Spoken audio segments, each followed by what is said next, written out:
prototype. The most famous and the most brutal character in the entire story of Poppy Playtime. The main villain. A killer. A monster that must be stopped.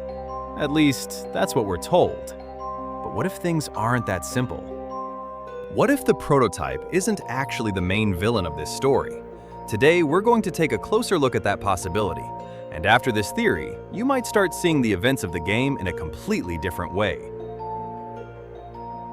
Why hasn't the prototype killed us? The first thing that raises questions is simple. Why are we still alive? With the other monsters, everything makes sense. We either ran away from them or somehow managed to defeat them. But the prototype? He had multiple opportunities to kill us. For example, when we encountered Mommy Longlegs, when we were near Catnap, during the tea party when we were literally sitting right in front of him, every single time he could have easily destroyed us, but he didn't. So the question is, why? Why do we trust Poppy? She's the same doll as the others, and if you consider that other monsters had some special powers or abilities, then I think Poppy might be hiding something, besides the fact that she talks a lot. The main accusation against the prototype comes from one character, Poppy. She's the one who tells us that the prototype is responsible for everything that he caused the events inside the factory, and that he must be stopped. But have you ever stopped to think, can we actually trust Poppy?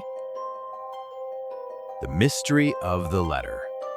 At the beginning of the game, we receive a letter. The letter claims that the factory employees who disappeared 10 years ago are still inside the building. But this raises an important question. Who sent that letter? The most likely answer is Poppy herself, to lure us back to the factory. But why would she do that? Are there really hostages inside the factory? According to the letter, there are supposedly hostages inside the factory who are still alive. But let's think about this logically. The factory has been abandoned for 10 years. Even if there had been food supplies at some point, they would have run out long ago. No one could realistically survive that long without food or water, which makes the hostage story very suspicious. And that leads to a new possibility. The letter was simply bait, a trap to lure us back to the factory. Poppy's real goal. If Poppy really did send that letter, then her goal might have been something completely different. Not saving people, but escaping the factory. She needed someone who could open doors, activate the machinery, and ultimately free her. And that person was us. But that leads to another question. Why did the prototype lock Poppy away? We know that the prototype was the one who locked Poppy away. But why? From what we've seen, Poppy is an extremely intelligent character, and her true intentions are still unknown.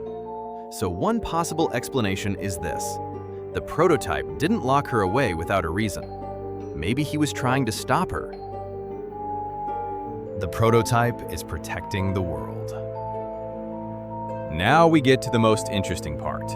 What if the prototype is actually controlling the factory to make sure none of the monsters escape? We've always assumed he's the villain, but what if it's the opposite? What if Poppy is manipulating us, and the prototype is trying to keep everything contained inside the factory? This could also explain why he never killed us, even though he had many chances. The scene at the end of Chapter 5. The end of Chapter 5, something strange happens. The prototype stabs us right in front of Poppy and Hiblet. Then he throws us into that strange liquid, the same liquid that has the ability to heal wounds. And because of it, we survive. Now think about this. The prototype has been working with this substance for years. He knows exactly what it does. So could it really have been an accident that he threw us there? That seems very unlikely. Which leads to another possibility. Maybe he saved us on purpose.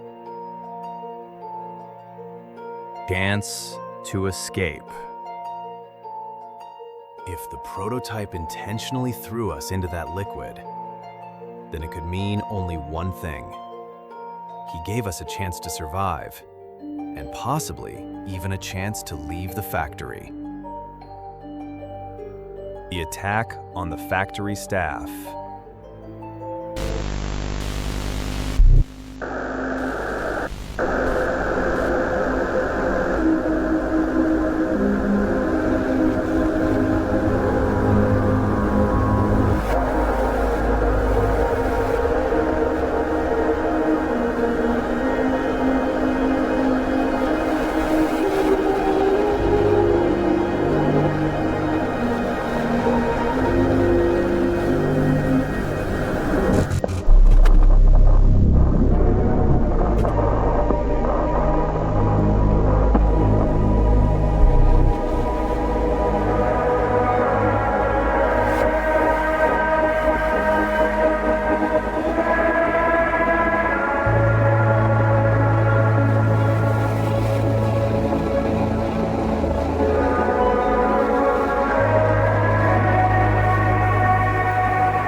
Yes, it's possible that the prototype was responsible for the monsters attacking the factory employees. But if that's true, the reason might be something else. Revenge. For what they did to the children. For the experiments. For turning people into living toys. But after that, he may have realized one thing.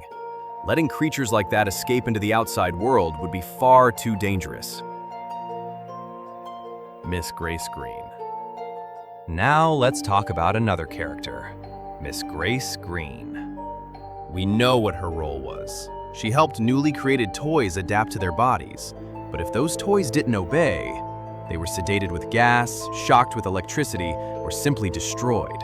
In other words, she participated in extremely cruel experiments. So there's a possibility that the prototype punished her. He turned her into a doll and locked her away inside the castle. If we put all of this together, an interesting picture begins to form. Maybe Poppy is manipulating us.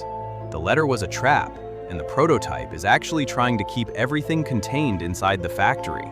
And if that's true, then the real villain of this story might not be who we think it is.